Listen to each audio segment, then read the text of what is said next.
كذلك نقص عليك من أنباء ما قد سبق وقد آتيناك من لدنا ذكرا من أعرض عنه فإنه يحمل يوم القيامة وزرا خالدين فيه وساء لهم يوم القيامة حملا يوم ينفخ في الصور ونحشر المجرمين يومئذ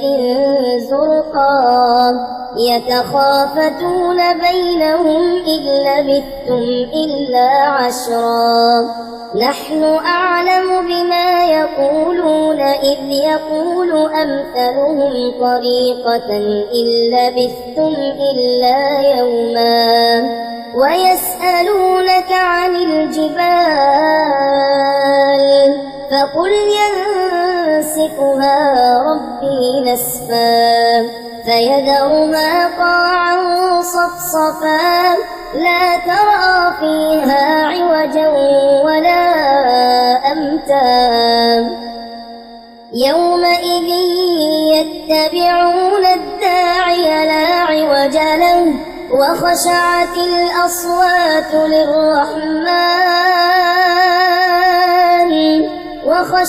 الأصوات للرحمن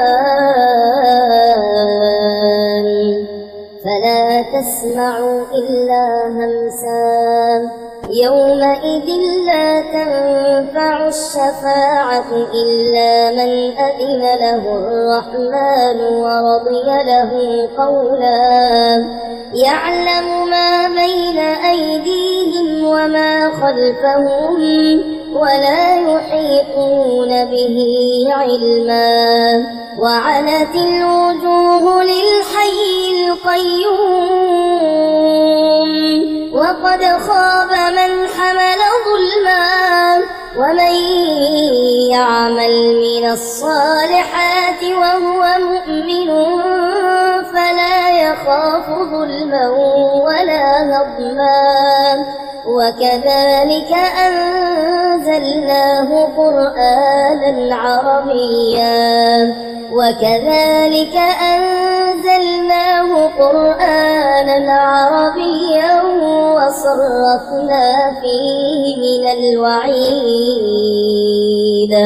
وصرفنا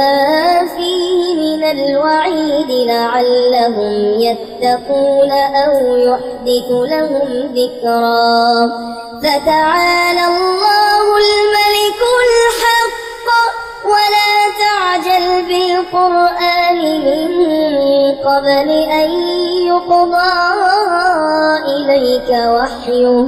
وقل رب زدني علما ولقد عهدنا إلى آدم من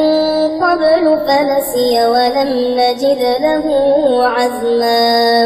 وإذ قلنا للملائكة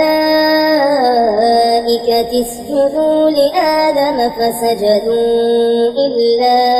إبليس أبى فقلنا يا آدم إن هذا عدو لك ولزوجك فلا يخرجنكما من الجنة فتشقى إن لك ألا تجوع فيها ولا تعرى وأنك لا تظمأ فيها ولا تضحى فوسوس إليه الشيطان قال يا آدم هل أدلك على شجرة الخلد وملك لا يبلى فأكلا منها فبدت لهما سوآتهما وطفقا يخصفان عليهما من ورق الجنة وعصى آدم ربه فغوى ثم اجتباه ربه فتاب عليه وهدى قال اهبطا منها جميعا بعضكم لبعض عدو فإما يأتينكم مني هدى فمن اتبع هداي فلا يضل ولا يشقى ومن أعرض عن ذكري فإن له معيشة ضنكا ونحشره يوم القيامة أعمى قال رب لم حشرتني أعمى وقد كنت بصيرا قال كذلك أتتك آياتنا فنسيتها وكذلك اليوم تنسى وكذلك نجزي من أسرف ولم يؤمن بآيات ربه ولعذاب الآخرة أشد وأبقى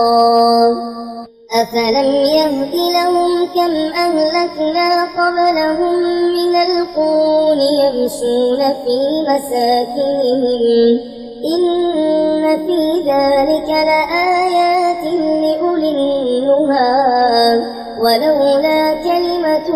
سبقت من ربك لكان لزاما وأجل مسمى فاصبر على ما يقولون وسبح بحمد ربك قبل طلوع الشمس وقبل غروبها ومن آلاء الليل فسبح وأطراف النهار لعلك ترضى ولا تمدن عينيك إلى ما متعنا به أزواجا